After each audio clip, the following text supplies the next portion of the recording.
Welcome to today's Fit Break. What do you need? Well, we're going to be doing a little bit of resistance work, so we need something to lift. That can be a water jug, a light water bottle, or dumbbells if you have them.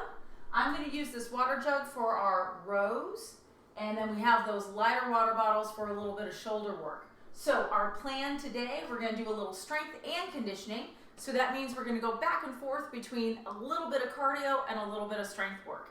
Each move we're going to do for about 30 seconds, and then we have 15 seconds to transition to the next move. First one's going to be a little step touch. You can make it as fancy as you want, or just keep moving, all right? Our second move, we're going to use that water jug, hinge at the hips, place our hand on a chair or the kitchen counter, and we're going to strengthen our backs by doing a one-arm row. And then our third move, we're going to do a little standing hip extension, lifting and lowering the leg. Then repeat that whole sequence on the other side 2 times through. Sound good? Sure, sounds great. Okay, now, you ready to get started? It's time to go. We got 5 seconds. Shoes or no shoes? Up to you. Oh, let's go. Step touch side to side. Now, back to our amazing, wonderful workout outfits. You don't need anything fancy. We are just getting moving, so the whole idea is just move in whatever you have on. Now, these are my work clothes, so I wear workout clothes because that's what I do for a living. Maybe every once in a while I might pop in a flannel. Ooh, I know. That was 30 seconds. Woohoo! We're going to do our one-arm row next. So I'm going to grab that gallon water jug. Feet are shoulder distance apart. Hinge at my hips. Hand on that chair for support. Now I'm rowing that arm up and down. Slow and controlled. Shoulder is pulling down towards my hip. Now if leaning over and putting your hand on a chair feels like too much pressure on the back, then place your hand on that kitchen counter. You can face the counter or do what I'm doing and have that counter to your side. Either way works great. Gonna put that water jug up, and now I'm gonna work that right glute. My left leg is in front, my right leg is in back, my hips are facing straight ahead, and I'm leaning forward a little bit. I'm gonna lift and lower that right leg. So I want you to be conscious of keeping your lower back still, belly drawing in, shoulders relaxed down your back. Standing knee is bent, and we're just trying to squeeze that glute to lift the foot up. And just think about stretching that leg back behind you. Perfect. All right. Round 1 is done. Now on to round 2, where we got to do the left side. We're going to start with those step touches.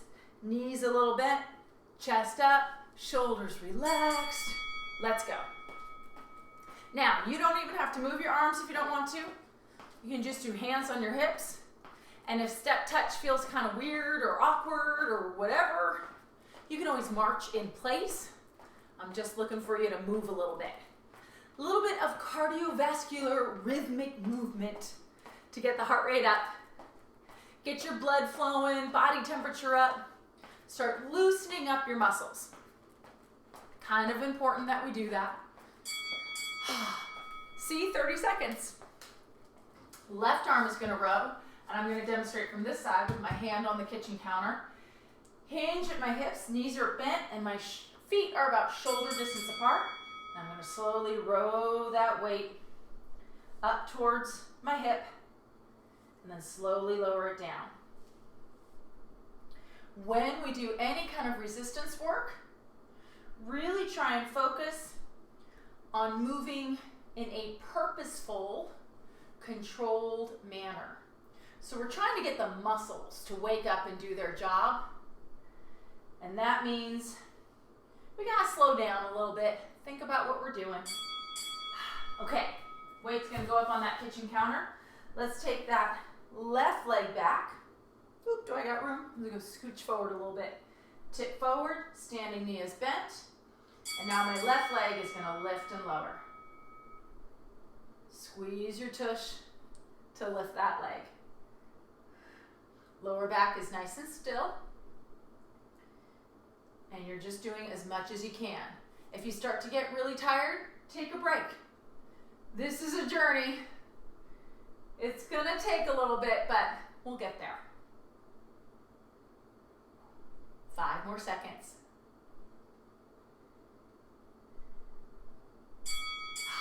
All right, that's the end of round 2.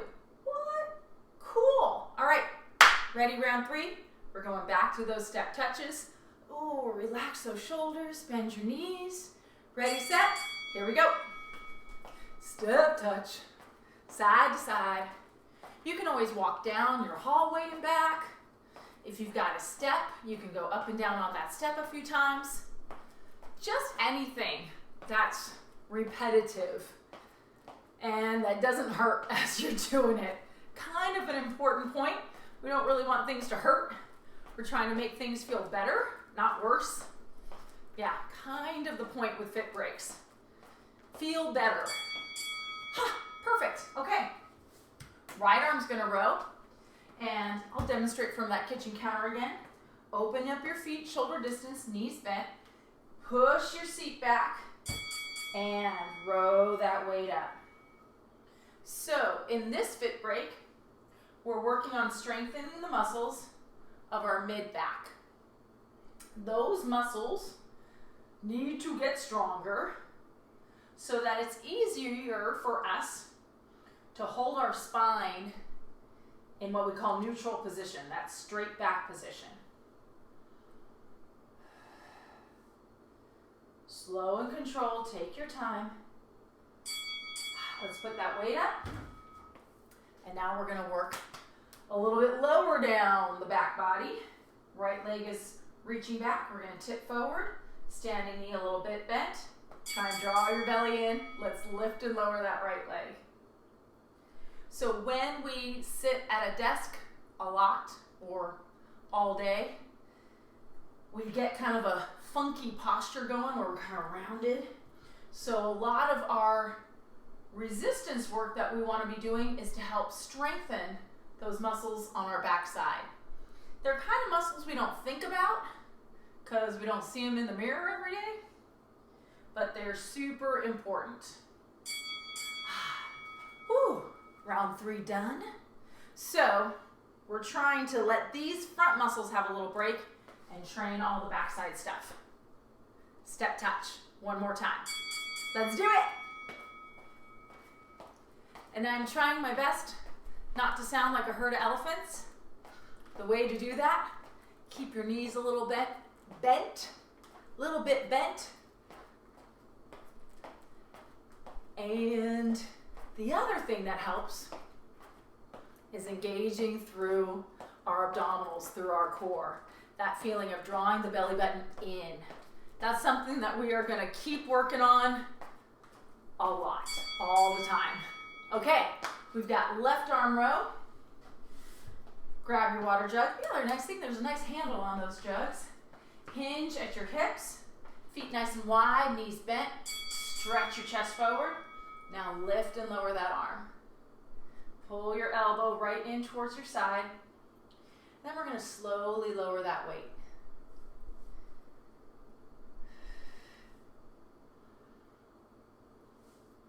Take your time. Imagine you're going to slowly float that weight down towards the ground.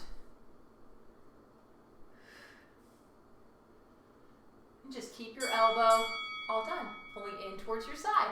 All right, put that weight up. And we're going to take that left leg back. Standing knees bent. Oh, I got long legs. I got to scooch forward. Lift and lower that left leg. So hopefully you're feeling the work in the back of that leg. And just lift up to a point where you feel those muscles engage. Keep that hip facing straight onto the side. We're trying not to open it out. And again, this stuff takes a little time. So just try and move. Move in a range of motion that's comfortable, that you feel good about.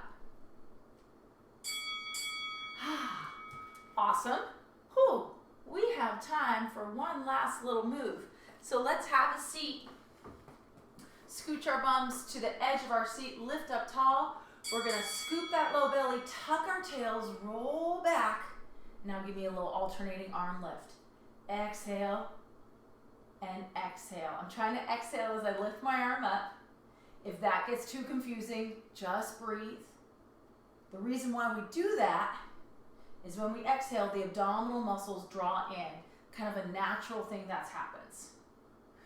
But it's one of those things that takes practice. Hard to master right away. Okay, let's get one more right, one more left, and we did it. All right, Monday's Fit Break, in the books. You did awesome, and I will see you on the next Fit Break. Good job.